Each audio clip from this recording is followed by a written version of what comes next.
ಹೊನ್ನಾವರದಲ್ಲಿ ಶರಾವತಿ ನದಿಗೆ ಅಡ್ಡಲಾಗಿ ಕಟ್ಟಿರುವ ಸೇತುವೆಯಲ್ಲಿ ರಾತ್ರಿ ಸಂಚರಿಸುವುದೇ ದುಸ್ತರವಾಗಿದೆ. ಯಾಕಂದ್ರೆ ಸೇತುವೆ ದಾಟಿದ ಮೇಲೆ ಪ್ರಖರ ದೀಪವನ್ನ ಹೆದ್ದಾರಿಯಲ್ಲಿ ಉರಿಸುವ ರಾಷ್ಟ್ರೀಯ ಹೆದ್ದಾರಿ ಇಲಾಖೆ ಸೇತುವೆಯನ್ನ ಮಾತ್ರ ಕತ್ತಲಲ್ಲಿ ಮುಳುಗಿಸಿಟ್ಟು ಸಾವು ನೋವುಗಳಿಗೆ ಕಾರಣವಾಗ್ತಿದೆ. ಶರಾವತಿ ಸೇತುವೆಯನ್ನು ಕತ್ತಲಲ್ಲಿ ಮುಳುಗಿಸಿಟ್ಟ ರಾಷ್ಟ್ರೀಯ ಹೆದ್ದಾರಿ ಇಲಾಖೆ.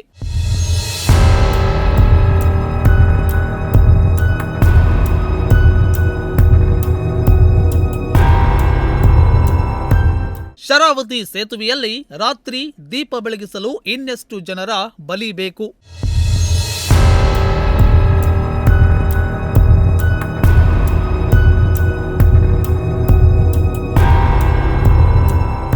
ಚತುಷ್ಪಥ ನಿರ್ಮಾಣವಾದಾಗಲೇ ಶರಾವತಿಗೆ 2 ಸೇತುವೆ ನಿರ್ಮಾಣವಾಗಬೇಕಿತ್ತು.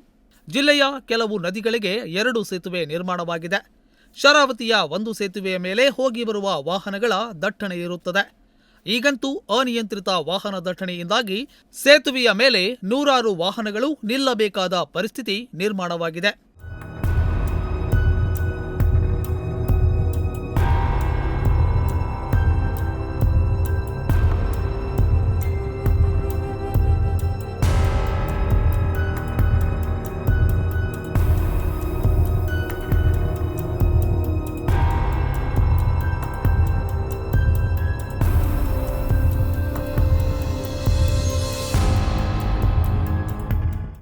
ಇನ್ನು ರಾತ್ರಿ ಕತ್ತಲಲ್ಲಿ ಸೇತುವೆಯ ಮೇಲೆ ದಾರಿಯೇ ಕಾಣಿಸುವುದಿಲ್ಲ.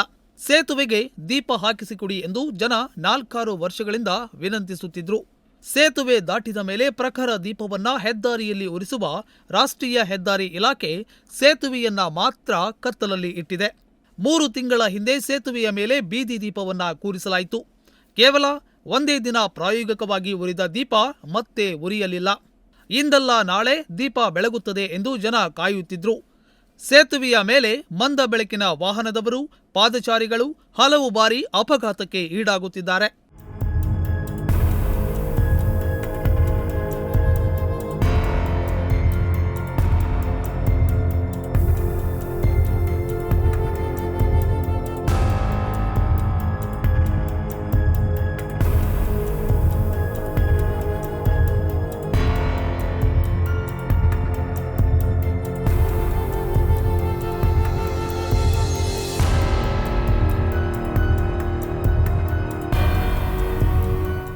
ಸೇತುವೆಯ ಮೇಲೆ ಹೋಗುವ ಮತ್ತು ಬರುವ ವಾಹನಗಳು ಎದುರಾದಾಗ ಹಲವು ಅಪಘಾತಗಳಾದ ಕಾರಣ ಇಲ್ಲಿ ಕೆಂಪು ದೀಪದ ವ್ಯವಸ್ಥೆ, ಹಂಪ್ಗಳ ವ್ಯವಸ್ಥೆ ಮತ್ತು ದೊಡ್ಡ ಬೋರ್ಡ್ ತಗುಲಿಸುವ ವ್ಯವಸ್ಥೆ ಮಾಡಿಲ್ಲ. ಈ ವಿಚಾರವಾಗಿ ನುಡಿಸಿರಿ ವಾಹಿನಿ ಪದೇ ಪದೇ ವರದಿಯನ್ನ ಬಿತ್ತರಿಸುತ್ತಿದೆ. ಸೇತುವೆಗೆ ದೀಪ ಕೂರಿಸಿ ಬೆಳಕು ಕೊಡಲಿಲ್ಲ. ವಾರಕ್ಕೆ ಒಂದೆರಡಾದರೂ ಅಪಘಾತ ಸೇತುವೆಯ ಮೇಲೆ ನಡೆಯುತ್ತದೆ. ದೂರದಿಂದ ವೇಗವಾಗಿ ಬರುವ ವಾಹನಗಳ ಜೊತೆ ಸಂಜೆ ಮೀನಿನ ವಾಹನಗಳು ಬಂದರಿನಿಂದ ಸೇತುವೆಗೆ ಬರುತ್ತದೆ. ಕೆಲಸಕ್ಕೆ ಬಂದು ಹೋಗುವ ಸಾವಿರಾರು ಜನ ಸೇತುವೆಯ ಮೇಲೆ ಸಂಚರಿಸುತ್ತಾರೆ. ಮೀನುಗಾರಿಕಾ ಬಂದರು ಆಚೆ ದಂಡೆಯಲ್ಲಿ ಇರುವುದರಿಂದ ಕಾಸರಕೋಡ್ ಗ್ರಾಮದ ಜನರು ಎಲ್ಲ ವ್ಯವಹಾರಕ್ಕಾಗಿ ಕಾಲ್ನಡಿಗೆಯಲ್ಲಿ ಸೇತುವೆಯ ಮೇಲೆ ಹಗಲು ರಾತ್ರಿ ಓಡಾಡುತ್ತಾರೆ. ಇವರೆಲ್ಲ ಪ್ರತಿನಿತ್ಯ ಜೀವ ಭಯದಲ್ಲೇ ಸೇತುವೆಯ ಮೇಲೆ ಸಂಚರಿಸಬೇಕಾದ ಪರಿಸ್ಥಿತಿ ನಿರ್ಮಾಣವಾಗಿದೆ.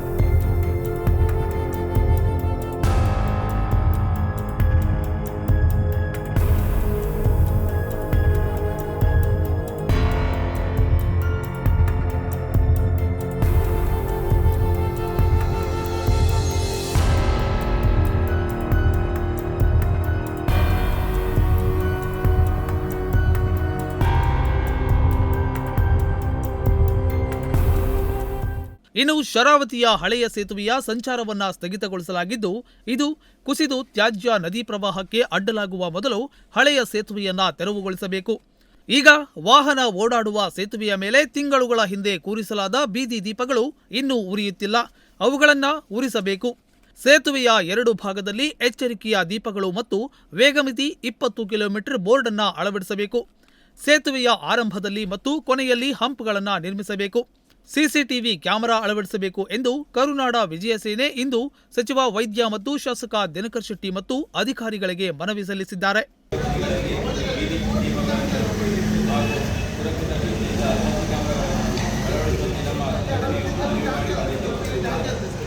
ಆದರೆ ಈ ತನಕ ಸರೌದಿ ಸೇತುವೆಯ ಮೇಲ್ಭಾಗದಲ್ಲಿ ಬೀದಿ ದೀಪಗಳು ಹಾಗೂ ಸಿಸಿ ಕ್ಯಾಮೆರಾಗಳನ್ನು ಅಳವಡಿಸಿರುವುದಿಲ್ಲ.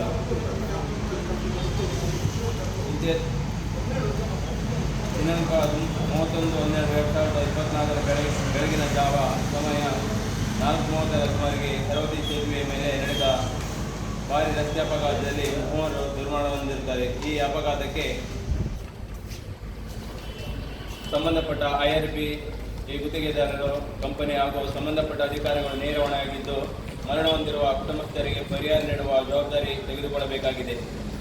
ಹಾಗೂ ಸಂಘಟನೆ ನೀಡಿರುವ ಮನವಿಗೆ ಎಚ್ಚೆತ್ತುಕೊಳ್ಳದೆ ಸರವತಿಯ ಸೇತುವೆಯ ಮೇಲ್ಭಾಗದಲ್ಲಿ ಬೀದಿ ದೀಪ ಹಾಗೂ ಸಿಸಿ ಕ್ಯಾಮೆರಾಗಳು ಈ ಕೂಡಲೇ ಅಳವಡಿಸದಿದ್ದರೆ ಸಂಘಟನೆಯು ರಸ್ತೆ ತಡೆ ನಡೆಸಿ ಪ್ರತಿಭಟನೆ ನಡೆಸುವುದು ಅನಿವಾರ್ಯವಾಗಿರುತ್ತದೆ.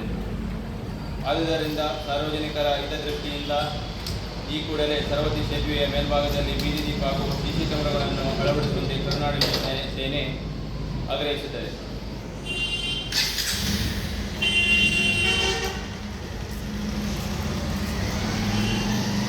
ಈ ಬಗ್ಗೆ ಸಚಿವರು, ಸಂಸದರು, ರಾಷ್ಟ್ರೀಯ ಹೆದ್ದಾರಿ ಇಲಾಖೆ ಗಮನಿಸಿ ಮುನ್ನೆಚ್ಚರಿಕೆ ವಹಿಸದ ಕಾರಣ ಬಾಳಿ ಬೆಳಗಬೇಕಾದ 3 ಕುಟುಂಬದ ದುಡಿಯುವ ದೀಪ ಆರಿದೆ. ದೀಪ ನಿಲ್ಲಿಸಿಯೂ ಅದನ್ನ ಉರಿಸದ ಇಲಾಖೆಯ ಮೇಲೆ ಜನ ತೀವ್ರ ಕ್ರೋಧಗೊಂಡಿದ್ದಾರೆ. ಸಂಬಂಧಿಸಿದವರು ಎಚ್ಚರವಾಗಲು, ದೀಪ ಉರಿಯಲು ಇನ್ನೆಷ್ಟು ದಿನ ಕಾಯಬೇಕು, ಇನ್ನೆಷ್ಟು ಜನ ಸಾಯಬೇಕು ಎಂದು ಸಾರ್ವಜನಿಕರು ಪ್ರಶ್ನಿಸುತ್ತಿದ್ದಾರೆ. ಸಂಜಯ್ ನಾಯ್ಕ್, ನುಡಿಸಿರಿ ನ್ಯೂಸ್, ಹೊನ್ನಾವರ.